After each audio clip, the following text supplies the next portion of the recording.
А задача молодой бабушки – передать и силу, и мудрость, и знания, и навыки все. Это большое преимущество, когда в молодом возрасте женщина становится бабушкой. Никогда жертвенность пользу не приносила. Вот в этом возрасте, уже осознанном возрасте, она по-другому любовь льется. И если вы еще не подписались на наш канал, то сделайте это прямо сейчас. Кликните на кнопку «Подписаться». Женщина, которая вдруг неожиданно становится бабушкой. Как ей пережить этот стресс? Только она узнала, да, у нее шок, потому что она еще молодая, катается на роликах там и так далее. Дело в том, что женщина неожиданно бабушкой стать не может. Это все равно ожидаемое состояние. И если правильно к нему отнестись, то оно очень ресурсное и статусное, красивое. И это как раз наоборот женщине дает некие достоинства и поднимает ее в глазах других людей и в своих собственных глазах. Ей нужно гордиться, что она настолько еще молода и ресурсна, и настолько многогранна, что вот в этом именно своем состоянии бабушки у нее есть возможность передать свою мудрость, уже накопленную, да, свое еще очень энергичное и ресурсное состояние. То есть она к своих и детей, и внуков воздействует на них и с точки зрения энергии очень правильно, и с точки зрения мудрости, знаний каких-то, и с точки зрения опыта своего. Цель дедушек и бабушек – это передать знания и мудрость поколению, да, вот своему младшему поколению, то есть внукам. Именно эта цель. Тогда, когда бабушка пожилая и в возрасте, ее настолько одолевают какие-то физиологические трудности со здоровьем, что тогда вот эта задача отходит на второй план. А задача молодой бабушки передать и жизнерадостность еще, и силу, и мудрость, и вот и знания, и навыки все. Поэтому это очень это большое преимущество, когда в молодом возрасте женщина становится бабушкой. Как-то себя надо дисциплинировать. Вот если, допустим, женщина все-таки переживает немного, ей что проще? Пойти и купить себе много красивых, ярких нарядов, чтобы сказать, вот да, я бабушка, но я вот такая, да? Или наоборот, там, составить себе четкий план, сегодня я учусь вязать, потому что я не умею, да, это надо для внука, там, завтра учусь пироги печь, и вот как ей себя вести? Вы знаете, я думаю, что здесь нет таких жестких каких-то правил. И здесь не нужно ничего искусственно придумывать и перестраивать свою жизнь. Это самый главный момент. Очень важно, чтобы этот процесс, скажем так, процесс взаимоотношений с внуками был встроен в жизнь. А не так, что теперь эта женщина, которая стала, как вы говорите, неожиданно бабушкой, вообще поменяла свою жизнь. Никогда жертвенность пользу не приносила. Здесь наоборот, новая ситуация встраивается как еще одной гранью в жизнь бабушки. Если правильно вот так к этому отнестись, то ничего не меняется, нет разрушительных тенденций, нет противоречий, и самое главное, что нет конфликтов тогда. Не с детьми, не с внуками, не с самой собой, что очень важно. Поэтому не нужно, если там не умела вязать, то есть как-то можно решить эту проблему, обойти ее. То есть мы перестраиваем, конечно, меняется стиль жизни, да, но он не перестраивается кардинально. То есть самое здесь важное понятие и самый важный момент, вот эта еще молодая женщина, которая уже стала бабушкой, она не закончила свою жизнь. Наоборот, ее жизнь только наполнилась вот этой гранью, потому что у нее есть возможность еще больше проявить свою любовь, потому что к детям и к внукам относятся по-разному. Вот в этом возрасте, уже осознанном возрасте, она по-другому любовь льется. Она тогда наполняет и детей, и есть возможность вот именно выгрузить из себя, да, вот проявить эту любовь. Поэтому специально чему-то там учиться и как-то менять под это свою жизнь, я думаю, что нецелесообразно. Наоборот, нужно свою жизнь, в свою жизнь встроить еще вот этот удивительный интересный, красивый процесс. А правда говорят, что внуки все-таки более любимые, чем дети, вот, и что в них можно еще воплотить то, что вы там с детьми со своими не сделали, или нет? Нет такого? Это большая ошибка, если мы хотим чего-то, чего мы не сделали в жизни, в ком-то воплотить. Не надо. Вот это не надо, потому что тогда бедные дети и внуки тоже. Любовь, она отличается к детям и к внукам. Почему? Дело в том, что с изменениями стиля жизни в определенном возрасте идут совершенно другие качества у человека, воспитываются другие качества человека, да, или приобретаются. И поэтому к детям одна любовь, и она может быть такая немного на бегу, на скаку, а к внукам более уже чувственно осознанный процесс, потому что мы можем почувствовать вот это наполнение, как тебя наполняет, переполняет и как изливается из тебя вот эти чувства по отношению вот к этим детям. То есть она немного по-другому насыщена, эта любовь. Я свою свекровку сделала бабушкой в 38 лет. Так получилось. Что такое воспитание в ось? Питание, что полезно этому маленькому человечку, а что не полезно. И очень большая такая просьба, наверное, от всех детей, внуков и так дальше, не насиловать. Не насиловать своими взглядами. Вот задача дедушек и бабушек передать вот эту мудрость, стабильность и спокойствие. И если вы еще не подписались на наш канал, то сделайте это прямо сейчас. Кликните на кнопку «Подписаться».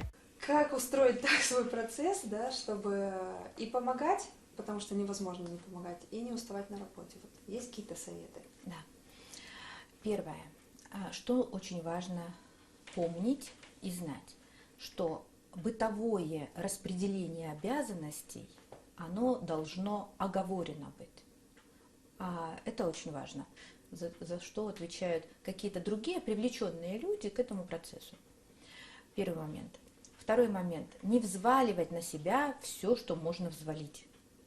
Это не полезно ни для близких людей, ни для самой себя и не для внука тоже. Не взваливать на себя. Опять же, не выходить в роль жертвы. Третий момент. Очень четко распределять, структурировать вот прямо вот все эти процессы. То есть твою личную колею, и в данном случае отношения с внуком или с внучкой, да, с дочерью, это личная колея, да, в личные взаимоотношения, и свою профессиональную колею. Здесь совершенно разные и состояния, да, и, соответственно, какие-то ресурсы используются для этого. Поэтому нужно четко понимать, что домой пришла, тапочки сняла, все дома. Не доцент, не руководитель, не еще кто-то. Это другая энергетика, это другое состояние. И тогда оно не разрушительное. Да? Пришла на работу, ты руководитель, или ты там занимаешь определенную должность, соответственно, ты в другом состоянии.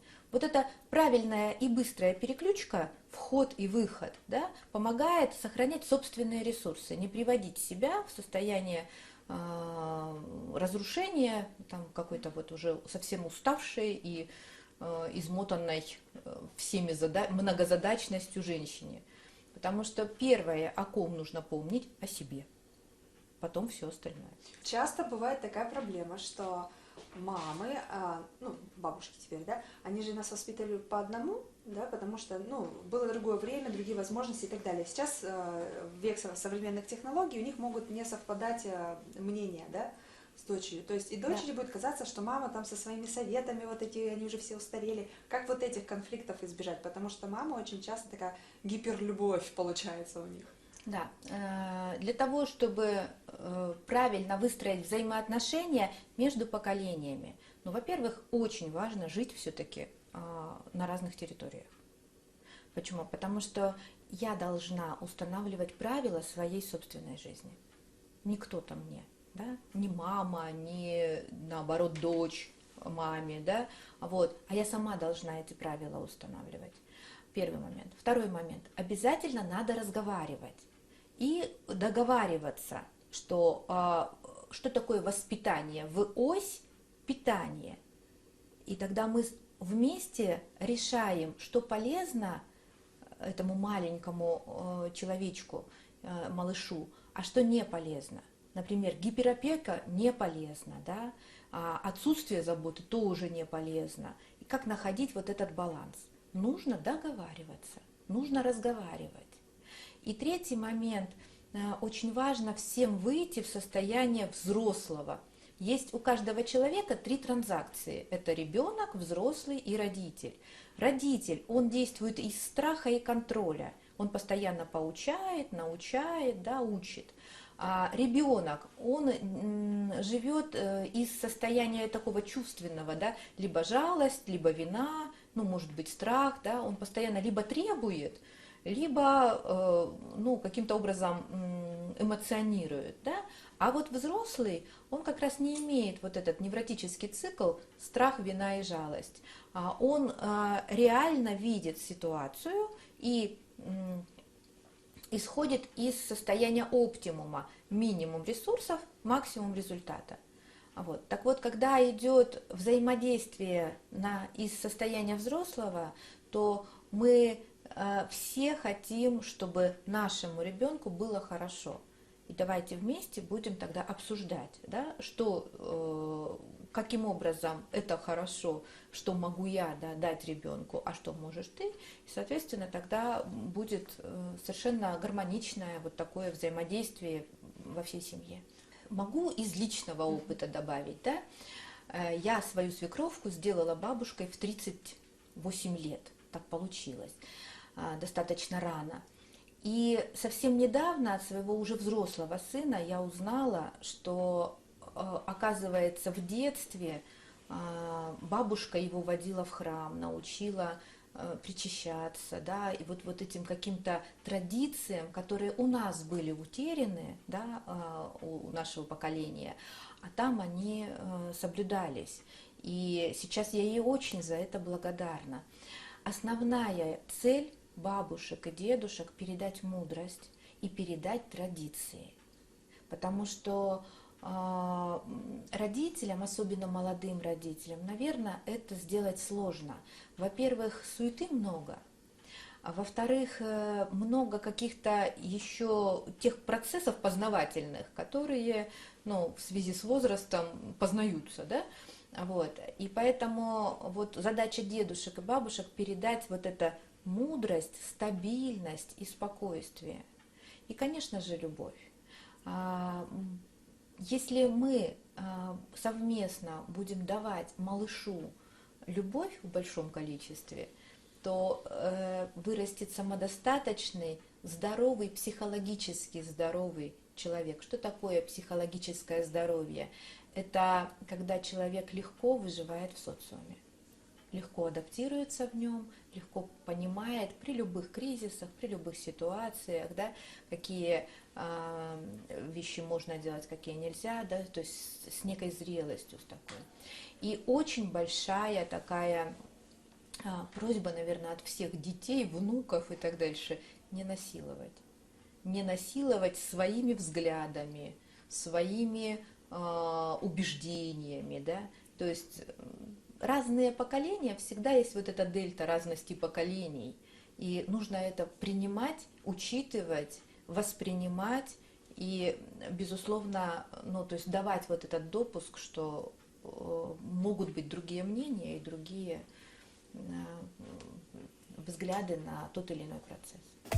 Благодарю за просмотр, и если вы еще не подписались на наш канал, то сделайте это прямо сейчас. Кликните на кнопку подписаться, и до встречи в следующих видео.